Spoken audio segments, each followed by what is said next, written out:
నాయుడు గారి పరిస్థితి కెపాసిటీ ఏమిటి అంటే అబద్ధాలను తాను మ్యానుఫ్యాక్చర్ చేయగలుగుతాడు, చేయడంలో దిట్ట. ఆ అబద్ధాన్ని, ఆ మ్యానుఫ్యాక్చర్ చేసిన అబద్ధాన్ని అమ్మగలిగిన కెపాసిటీ కూడా ఎవరికైనా ఉంది ఈ ప్రపంచంలో అని అంటే అది ఒక్క చంద్రబాబుకు మాత్రమే ఉంది. ఆ చంద్రబాబుకు వంతపాడే ఆ ఈనాడు, ఆ ఆంధ్రజ్యోతి, ఆ TV5 వీళ్ళకు మాత్రమే అటువంటి దుర్మార్గమైన కెపాసిటీస్ ఉన్నాయి. ఎందుకు ఈ విషయం చెప్తా ఉన్నానంటే ఇవన్నీ కూడా నేను చెప్పినట్టు వాస్తవం.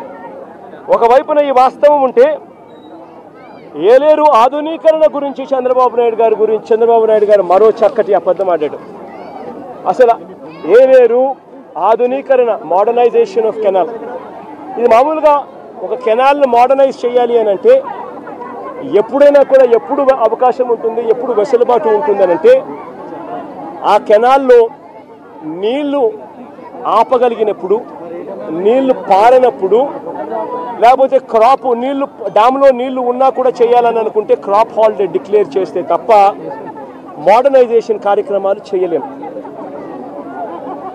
2008 నుంచి ఏలేరు మోడర్నైజేషన్ కార్యక్రమం జరుగుతూనే ఉంది. కొత్తగా చంద్రబాబు నాయుడు గారు చేసేదేమీ లేదు, చేసింది లేదు. 2008లో ఆ దివంగత ప్రీతమ నాయకుడు రాజశేఖర రెడ్డి గారు ఏలేరు రిజర్వాయర్కు సంబంధించి నాన్నగారు మోడర్నైజేషన్కు శ్రీకారం చుట్టాడు.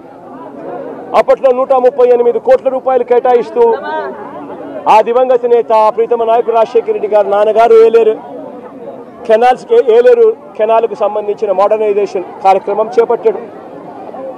నాన్నగారు చనిపోయిన తర్వాత మళ్ళీ ఆ కార్యక్రమం ఎవరు పట్టించుకోలేదు. చంద్రబాబు నాయుడు వచ్చాడు 2014లో. ఆయన ఏమైనా పట్టించుకున్నాడా? 295 కోట్లకు అంచనాలు పెంచాడు. మరి ఆయన 5 ఏళ్ళు ఉన్నాడు కదా, మరి ఎందుకు చేయలే అంటున్నా. ఆయన కాలంలో కరువు, కనీసం ఈ మాదిరిగా అన్న వర్షాలన్నా ఎక్కువ పడతా ఉండి రిజర్వాయర్లు పూర్తిగా నిండిపోయి ఉన్నాయి. రిజర్వాయర్లు నిండున్నాయి కాబట్టి రైతులకు కెనాల్ నుంచి నీళ్లు పంపకపోతే రైతులకు ఇబ్బంది కలుగుతుంది, నీళ్లు ఉండి రైతులు వ్యవసాయం చేయలేని పరిస్థితిలోకి పోతారు అన్న పరిస్థితి అప్పట్లో కూడా లేదు. చంద్రబాబు నాయుడు గారు కరువు ఇద్దరు కవలలే. ఆ చంద్రబాబు నాయుడు గారు 5 సంవత్సరాలు కూడా పరిపాలన చేశాడు, అంతా కరువే. మరి 295 కోట్లకు అంచనాను ఆయన పెంచిన వ్యక్తి 5 ఏళ్ళు టైం ఉన్నది.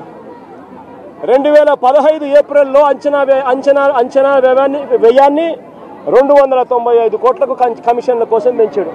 మరి పెంచిన ఆ వ్యక్తి ఎందుకు చేయలేదని అడుగుతా ఉన్నా. 2008 నుంచి 2023 దాకా అంటే మా ప్రభుత్వం దాకా కూడా, ఇంకా మా ప్రభుత్వంలో వైఎస్ఆర్సీపీ ప్రభుత్వంలో ఇంకా చేయలేకపోయే మోడర్నైజేషన్ అనుకున్నంత వేగంగా అనేదానికి కారణమన్నా ఉంది. కారణం ఏమిటంటే